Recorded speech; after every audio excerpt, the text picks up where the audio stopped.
د پاکستان د میډیا د پښتنو سره دښمنۍ ته والله چې حق حیران پاتې شوم چې دوی موږ سره دومره دښمني پالي، دومره بغض او کینه پالي چې زموږ شهید ته شهید قدرې نشي ویلې.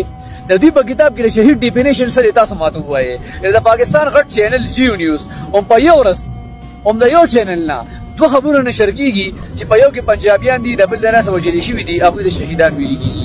او بل طرف ته د پښتنو یو ډېر لوی سیاسي مبارز، سیاسي رهنما، یو غټ مشر عالم د پښتنو، داسې مشر چې ټوله پښتونخوا په یتیمه شوه، هغه ته جان بحق ویلي کیږي، حالانکې هغه هم شهید شوی دی، د بل د لاس وجلي شوی دی او بې ګناه مړ شوی دی. د پښتنو لپاره چې کوم دی خبرې د امن خبره کوله او سیاسي پاڅون کې لګیا او په هغې کې شهید شو.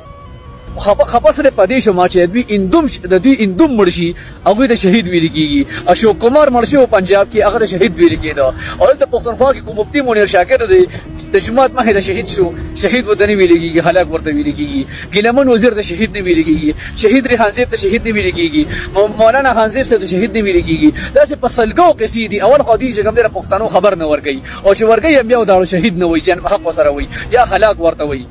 خدایم تباه که چې تباه شي. والله زړه مې راله قسم په خدای داسې ودرد وشه ته ویلی نه شمه.